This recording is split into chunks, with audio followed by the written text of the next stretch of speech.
Welcome everyone to the deep dive. Okay, let's get straight into it today. We're diving into something, well, truly massive. Ichiro Oda's One Piece. We've got a really comprehensive review as our source and our mission today to figure out what makes this series tick. Yeah. Why isn't it just popular, but this huge cultural phenomenon? Yeah, it's important to get that One Piece isn't like just another manga or anime series. It really isn't, since it started way back in 1997. I mean, it's practically redefined long-form storytelling. We're talking over 2 decades, hundreds and hundreds of chapters, episodes. It's just, yeah, a masterclass in keeping a story going and going strong. Right. So the big question we want to tackle is, how? How does a story this enormous not just, keep going for decades, but actually thrive? How did it become this benchmark with such a massive devoted fan base and cement itself in pop culture like this? What are the secrets, basically? Let's try and figure it out. Okay, so let's unpack this a bit. Starting with the basics. The premise of One Piece, on the surface, it seems pretty straightforward, right? You've got Monkey D. Luffy, this kind of carefree kid who eats a devil fruit, gets rubber powers, and his big dream is to become the Pirate King. Find the legendary One Piece treasure. Simple enough. Exactly. And that sort of simple starting point, that's the genius. It's the launch pad for this incredibly elaborate, constantly expanding world. Oda's brilliance, I think, is how he weaves together these different scales of story that's really key to its longevity. You get these short bursts, right? Often funny, kind of quirky arcs, immediate fun. But then you have the big ones, the mid-tier sagas. Alabasta, Enies Lobby, Marineford, Wano, these huge sprawling conflicts where the stakes just keep going up and up. That is fascinating. It sounds like One Piece really nails that balance then between like the quick hits and the really epic sagas. Is it almost like a modern Odyssey in that way, finding that rhythm? Oh, definitely. And beyond even those mid-tier ones, you have the really long game stuff, these huge overarching arcs that build slowly over years, Yeah. themes about what freedom actually means, the corruption deep within the world government, the mysteries of the Void Century. That gives it real philosophical weight.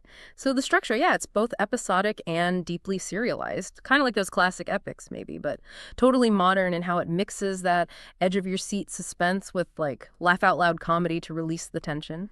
Keeps you hooked, but lets you breathe, too. And building on that depth, it sounds like One Piece gets into some pretty heavy themes, underneath the fun adventure style. What are some of those deeper messages? Oh, it's incredibly layered. Beneath all the pirate action, it's seriously exploring freedom, chasing impossible dreams, systemic injustice. It's really powerful. And also the meaning of family, the ones you choose, not just blood relatives. Every arc, almost every island they visit, introduces new cultures, new societies, each with their own unique struggles. You see things like caste systems on Fishman Island, intense political manipulation in Alabasta, the horrors of slavery in Subodi, or like brutal tyranny in Wanono. It doesn't shy away. And what's really fascinating, I think, is this recurring idea of inherited will. It's not just a plot point. It's like a core philosophy. This idea that dreams, beliefs, they can be passed down. They can outlive people. It gives the whole thing this timeless feel, makes every victory feel like part of this bigger, longer struggle. Oppression versus liberation. That makes a lot of sense. Tie in those individual fights to something bigger, something generational. Okay. So themes like that need strong characters, right? And One Piece definitely has those. Luffy himself. He seems simple, but there's more there. Like this incredible determination and just fundamental kindness underneath the goofiness. He absolutely is. And the crew, the Straw Hats, every single one feels essential. It's not just Luffy and his backup singers. You've got Zoro, his unwavering loyalty, Nami's resilience, what she overcomes, Sanji and his very particular moral code, Robin's arc. So tragic, but ultimately hopeful. Each one brings something vital. Their journey together feels earned, Yeah, totally. But it's not just the heroes, is it? What about the villains? Are they just like mustache-twirling bad guys, or is there more going on? That's a great question, and another place where One Piece really shines, I think. Oda often gives his antagonists these really complex backstories. It kind of blurs the lines.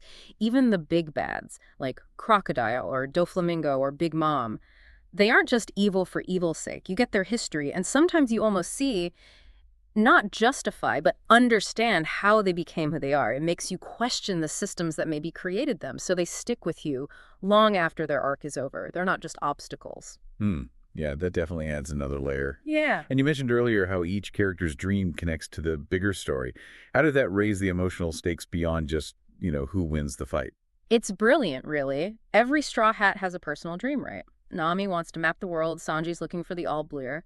By tying these very personal goals into the grand narrative of adventure, freedom, finding the One Piece, Oda gives everything much deeper emotional weight. You're not just watching a fight scene. You're invested in their dream, their journey. It makes every setback, every triumph feel way more significant. Okay, let's shift gears a bit. Let's talk about the look, the art style. Oda's style. It's very distinct. Kind of cartoonish, maybe? Some might think that clashes with an epic story.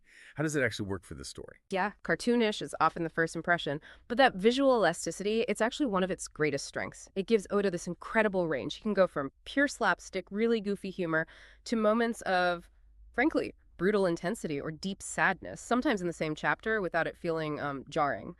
Plus, the action choreography is super dynamic, the designs of the islands are wildly inventive, and the detail packed into each panel. It makes rereading so rewarding. You always catch something new, some little hint or bit of foreshadowing. And connecting that to the bigger picture, the world building in One Piece is just, I mean, it's legendary for a reason. It's unparalleled. It's not just drawing cool-looking islands, it's creating entire societies, complex political systems, weird cultural quirks, this constantly shifting balance of power between the pirates, the marines, the revolutionaries. And crucially, no two places feel the same. Each island is a fresh discovery. That sense Yeah. of constant, genuine exploration, that's how you keep a story going this long without it feeling stale. Right, right. Okay, but we have to talk about the length itself. That's the big one for a lot of people, isn't it? The sheer size of One Piece. Hmm. It can look, well, intimidating from the outside. Yeah. Is that massive scope a barrier, or is it actually part of what makes it special? It's definitely both, depending on who you ask. And yeah, it's a totally valid point. The length is significant. And look, sometimes the pacing does slow down, especially in the anime, with filler arcs or adapting chapter by chapter. It can drag a bit for some viewers. But in the manga, Oda usually keeps the momentum going by layering mysteries and setting up these incredible payoffs that might take years to land. He's famous for it. Planting these tiny seeds, little details or comments early on Uh-huh. that blossom into huge plot points literally hundreds of chapters later. It's insane foresight. It rewards you like almost nothing else if you stick with it. That long-term investment pays off massively. Wow. That really is incredible planning. Yeah. And, okay, beyond the fights, the adventure, the world, One Piece is famous for hitting you right in the feels, isn't it? What gives it that powerful emotional core? It's the emotional resonance, absolutely. There are moments in One Piece that are just iconic, milestones in manga and anime history, honestly. You think about the Going Mary's funeral, Oh, man, yeah. or Robin yelling, "I want to live," at Eni's lobby, Whitebeard's final stand at Marineford, Ace's death. These moments hit so hard, not just because of what happens, but because Oda does the work. He spends so much time building these characters, their bonds, their dreams, their flaws. So when those moments land, you're completely invested. You've been on this journey with them for ages. You feel their joy, their pain. It's earned emotion.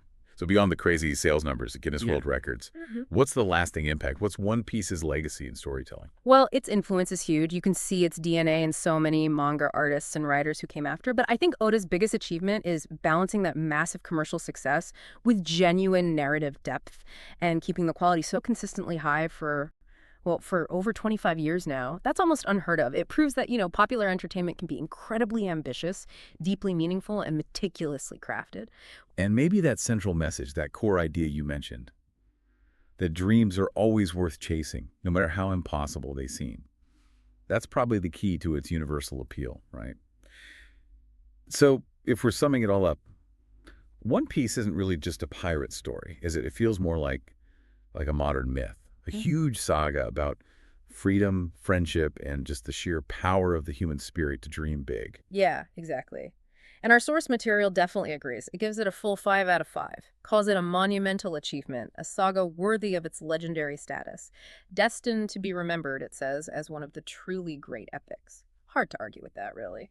So what does this all mean for you listening right now? Maybe it's just a reminder that, well, even the biggest journeys, maybe not across the Grand Line, but in your own life, they often feel daunting, right?